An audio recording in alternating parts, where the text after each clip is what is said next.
Asia महाद्वीप।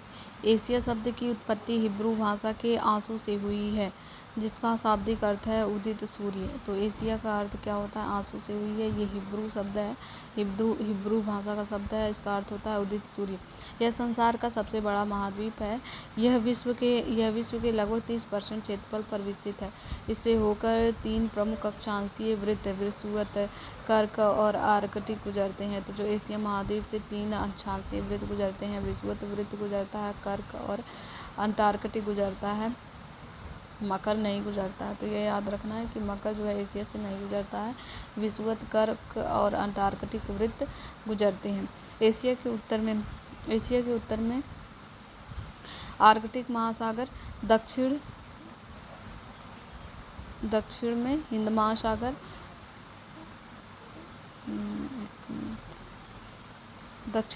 महासागर, और पूर्व में प्रशांत महासागर है।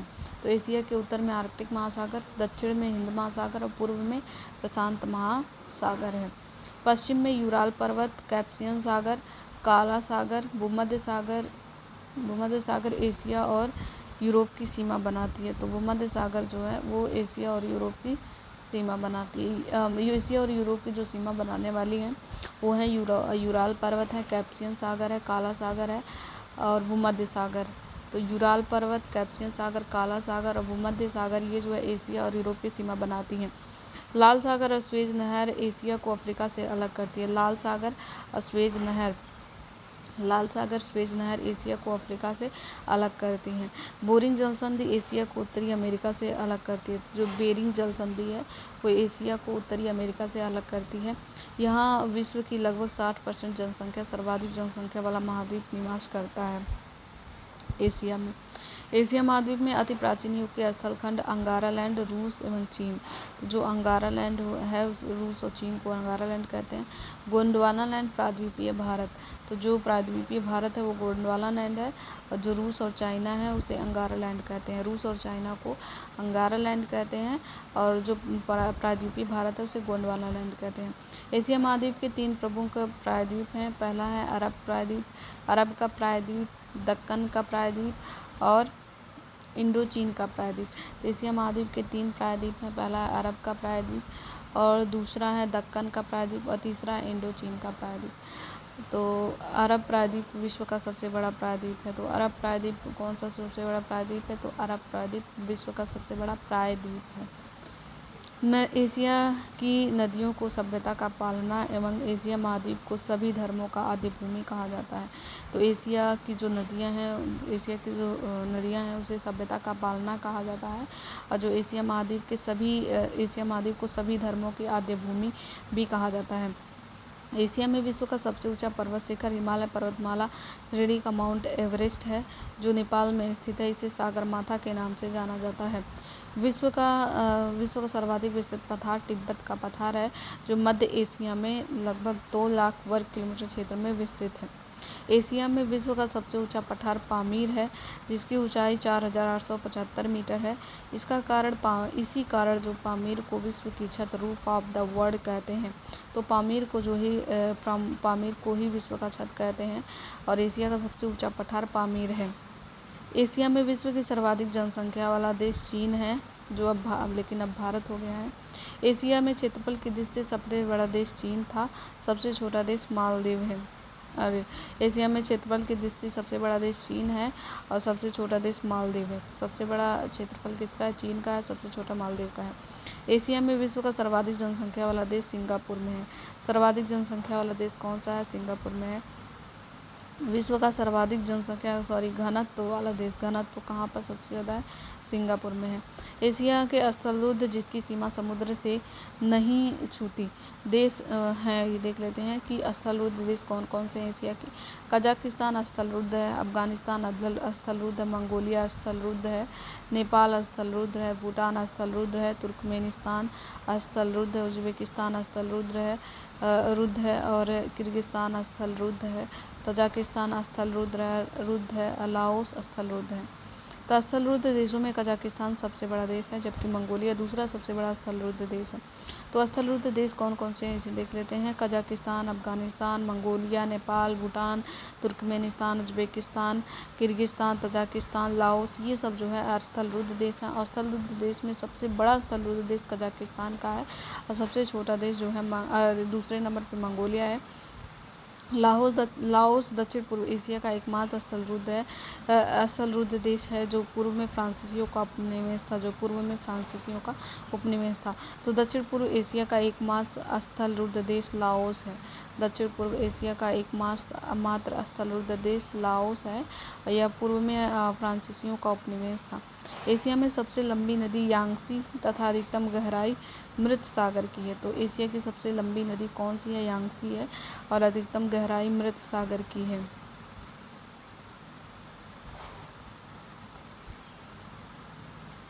एशिया की सबसे लंबी नदी जो है यांगसी है।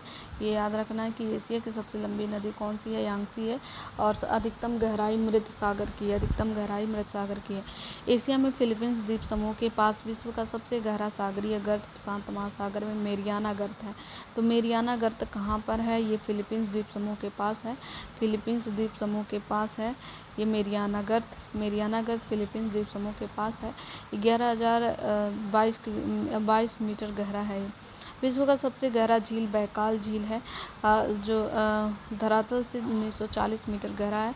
समुद्र तल से 1485 मीटर गहरा एशिया में स्थित है। तो बैकाल झील विश्व का सबसे गहरा झील है। बैकाल झील वो एशिया में स्थित है। और सबसे गहरा गर्त कौन सा? मेरियाना गर्त जो फिलीपींस द्वीप समूह के पास स्थित है। फिर यहाँ पे देख लेते हैं विश्व की सबसे बड़ी झील आंतरिक सागर कैप्सियन सागर। विश्व का सबसे बड़ी झील जो आंतरिक सागर के परिप्रेक्ष्य में देखा जाए तो कैप्सियन सागर है जो एशिया महादेश में स्थित है।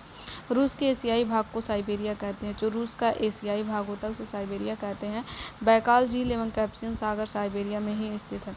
तो जो रूस का एशिया वाला पार्ट है, जैसे रूस के दो पार्ट हैं, एक तो यूरोप महाद्वीप में चला जाता है और उसका मैक्सिमम पार्ट एशिया में रहता है। तो जो एशिया वाला पार्ट है उसे साइबेरिया कहते हैं।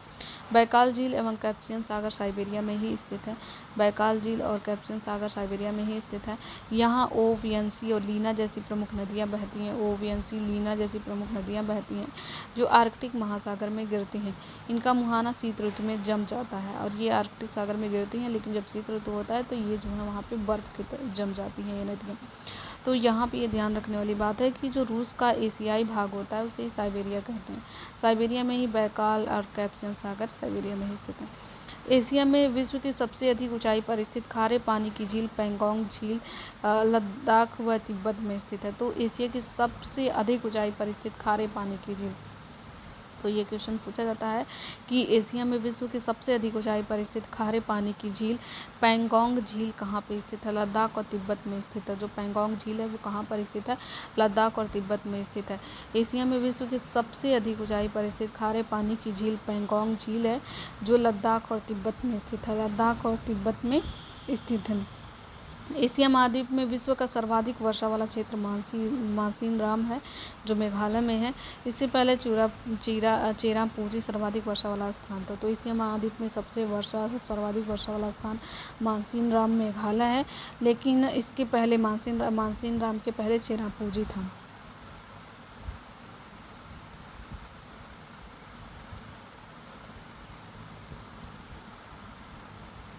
विश्व की सबसे ऊंची रेलवे लाइन का निर्माण चीन में किया गया। तो विश्व की सबसे ऊंची रेलवे लाइन का निर्माण कहाँ पर किया गया है? चीन में किया गया है। और चीन के चिंगछाई प्रांत से शुरू होकर तिब्बत के लहासा तक फैली इस रेलवे लाइन की ऊंचाई 5072 मीटर है। तो विश्व की सबसे ऊंची रेलवे लाइन का निर्माण कहाँ पर किया गया है? चीन में किया गया है। और चीन के चिंगछाई प्रांत से शुरू होकर तिब्बत के लहासा तक फैली इस रेलवे लाइन की ऊंचाई 5072 मीटर है। महावेली गंगा श्रीलंका की सबसे लंबी नदी है। तो महावेली गंगा किसकी सबसे लंबी नदी है? श्रीलंका की सबसे लंबी नदी है। एशिया में विश्व का सबसे लंबा railway platform Shri Siddharudha railway station है। तो एशिया का सबसे लंबा रेलवे प्लेटफॉर्म कौन सा है? श्री सिद्धारूढ़ा रेलवे स्टेशन है और हुबली कर्नाटक भारत में स्थित है। तो सबसे लंबा रेलवे प्लेटफॉर्म कौन सा है? श्री सिद्धारूढ़ा रेलवे स्टेशन हुबली कर्नाटक भारत में स्थित है और इसकी लंबाई 1507 मीटर 1507 मीटर है। और महावेली गंगा श्रीलंका की सबसे लंबी नदी है। तो पूछा जाता है कि महावेली गंगा किसकी सबसे लंबी नदी है और कहाँ पर ये है? तो ये श्रीलंका की है। और एशिया का सबसे लंबा रेलवे प्लेटफॉर्म तो श्री सिद्धारूढ़ा रेलवे स्टेशन हुबली कर्नाटक में है, भारत में स्थित है। और फिर उसके बाद जो है हम देख लेते हैं कि माउंट एवरेस्ट से संबंधित कुछ अन्य तथ्य।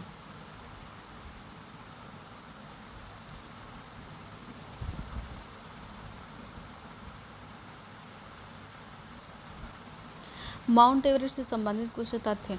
माउंट एवरेस्ट का नाम तत्कालीन भारत के महासर्वेक्षक सर जॉर्ज एवरेस्ट के नाम पर पड़ा था।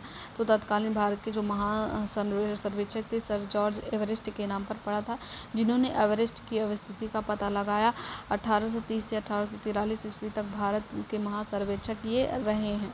तो इन्हीं के नाम पर ये जो माउंट एवरेस्ट का नाम पड़ा था।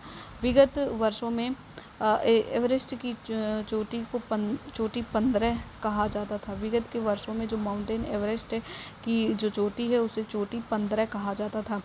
एवरेस्ट की स्थिति को देख लेते हैं। देशांतर 86 डिग्री 55 मिनट और 40 सेकंड पूर्वी व अक्षांश 27 डिग्री 59 मिनट 16 सेकंड उत्तरी पर्वतमाला के आसपास विभिन्न स्थलों के औसत मापन द्वारा 1954 में माउंट एवरेस्ट की ऊंचाई 8,848 मीटर आकी गई थी।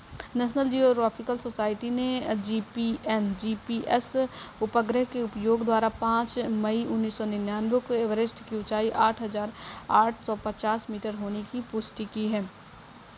तो नेशनल जियोग्राफिकल सोसाइटी ने जीपीएस उपग्रह का उपयोग करके 5 मई 1999 को एवरेस्ट की ऊंचाई 8,850 मीटर होने की पुष्टि की है। माउंट एवरेस्ट को तिब्बत में कोमोलंगबा बर्फ की देवी तथा नेपाल में सागरमाथा कहते हैं। तो माउंट एवरेस्ट को तिब्बत में माउंट एवरेस्ट को तिब्बत में कोमोलंगमा बर्फ की देवी। तो ये पूछा जाता है कि माउंट एवरेस्ट को तिब्बत में क्या कहा जाता है? कोमोलंगमा बर्फ की देवी कहा जाता है। और नेपाल में सागरमाथा ब्रह्मांड की माता कहते हैं। इसे पृथ्वी का तीसरा ध्रुव भी कहा जाता है। माउंट एवरेस्ट को पृथ्वी का तीसरा ध्रुव भी कहा जाता है। सबसे पहले एडमंड हिलरी और तेंजिंग नोर्गे 1953 ईस्वी में माउंट एवरेस्ट की चोटी पर पहुंचे थे। तो सबसे पहले एडमंड हिलरी और तेंजिंग नोर्गे ने 1953 में माउंट एवरेस्ट की चोटी पर पहुंचे थे। नोवांग गोम्बू प्रथम व्यक्ति हैं जो माउंट एवरेस्ट पर 2 बार चढ़े। पहली बार 1 मई 1963 ईस्वी में अमेरिकी अभियान दल के साथ, दूसरा 20 मई 1965 में भारतीय अभियान दल के साथ। तो ये जो नोवांग गोम्बू हैं ये 2 बार माउंट एवरेस्ट पर चढ़े थे। पहले ऐसे व्यक्ति हैं जो 2 बार चढ़े थे। नोवांग गोम्बू तेंजिंग नोर्गे के भतीजा हैं। जो नोवांग गोम्बू हैं वो तेंजिंग नोर्गे के भतीजा हैं। जिम विटकर प्रथम अमेरिकी हैं जिन्हें 1 मई 1963 ईस्वी में माउंट एवरेस्ट पर चढ़ने में सफलता प्राप्त हुई है। जुंको ताबेई जापान पहली महिला है जो एवरेस्ट पर चढ़ी। तो जुंको ताबेई जापान की हैं जो पहली महिला है जो एवरेस्ट पर चढ़ी थी 1975 ईस्वी में। जुंको ताबेई पहली महिला थी जो एवरेस्ट पर चढ़ी थी और वो जापान की थी। बछेंद्री पाल जो है भारतीय महिला है जो एवरेस्ट के शिखर पर पहुंची। फू दोरजी प्रथम व्यक्ति हैं जो 9 मई 1984 ईस्वी को बिना ऑक्सीजन के माउंट एवरेस्ट पर चढ़ने में सफलता प्राप्त की। बिना ऑक्सीजन के फू दोरजी बिना ऑक्सीजन के माउंट एवरेस्ट पर चढ़े थे।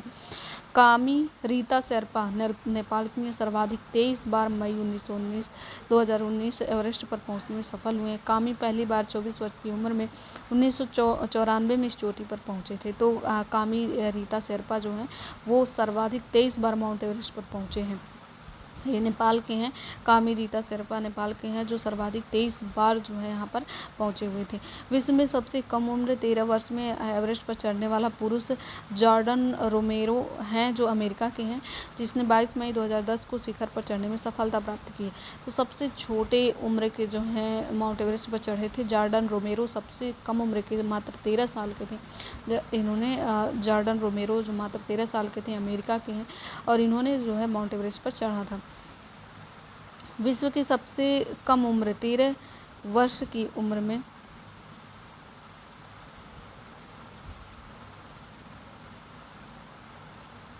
विश्व की सबसे कम उम्र 13 वर्ष में माउंट एवरेस्ट पर चढ़ने वाला पुरुष तो जॉर्डन रोमेरो हैं, अमेरिका के हैं।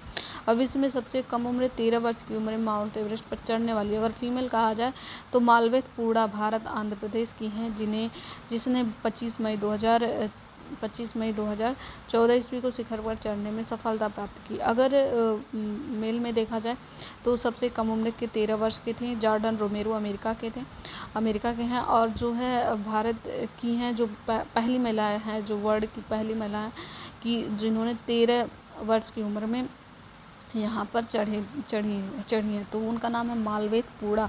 ये भारत के आंध्र प्रदेश की रहने वाली हैं। मालवेत पूड़ा ये भारत के आंध्र प्रदेश की रहने वाली हैं। सबसे कम उम्र 15 वर्ष में एवरेस्ट शिखर पर चढ़ने में सफल होने वाला भारतीय पुरुष राघव जुनेजा मुरादाबाद उत्तर प्रदेश के हैं। सबसे कम उम्र 15 वर्ष में एवरेस्ट शिखर पर चढ़ने में सफल होने वाला भारतीय पुरुष राघव जुनेजा मुरादाबाद उत्तर प्रदेश के हैं। इसने 21 मई 2013 ईस्वी को एवरेस्ट शिखर पर चढ़ने में सफलता प्राप्त की। इसके साथ इसके स्कूल इनके साथ जो ये राघव जुनेजा हैं, इनके साथ इनके स्कूल लॉरेंस की 5 बच्चे भी थे, 5 बच्चे भी इनके साथ थे। यह विश्व की प्रथम स्कूल टीम है जिसे एवरेस्ट शिखर पर चढ़ने में सफलता प्राप्त हुई।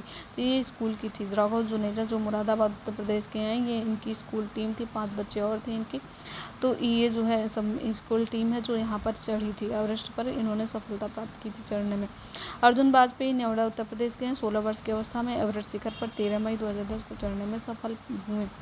एवरेस्ट पर तिब्बत की ओर चढ़ने पर उम्र सीमा की बाध्यता नहीं है। एवरेस्ट पर तिब्बत की ओर चढ़ने पर उम्र सीमा की बाध्यता नहीं है।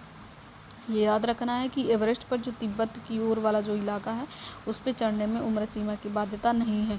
अमेरिका के टॉम व्हाइटेकर पहले विकलांग व्यक्ति थे। कृत्रिम टांग जो 1998 ईस्वी में कृत्रिम टांग लगाए थे इन्होंने और एवरेस्ट शिखर पर पहुंचे थे। तो विकलांग व्यक्ति हैं जो अमेरिका के हैं और एवरेस्ट पर ये पहुंचे पहले थे और ये हैं टॉम व्हाइटेकर हैं। हीमोफीलिया रोग से पीड़ित प्रथम व्यक्ति किम बॉम्बडियर डेनवर अमेरिका के हैं। ये ने 22 मई 2017 को माउंट एवरेस्ट पर चढ़ने में सफलता प्राप्त की। इसने माउंट विंसन को छोड़कर विश्व के सभी महाद्वीपों के जो ऊंची चोटी पर चढ़ने में सफलता प्राप्त की। तो हीमोफीलिया रोग से ये पीड़ित प्रथम व्यक्ति हैं। ये से पीड़ित प्रथम ऐसे व्यक्ति हैं जिन्होंने माउंट विंसन को छोड़ दिया जाए तो बाकी सारी चोटियों पर इन्होंने चढ़ने में सफलता प्राप्त की है। और ये अमेरिका के हैं। इनका नाम है क्रिस बॉम्बार्डियर। ये इनको हीमोफीलिया रोग से ये पीड़ित हैं और इन्होंने माउंट विंसन को छोड़कर बाकी सभी चोटियों पर इन्होंने चढ़ने में सफलता प्राप्त की है।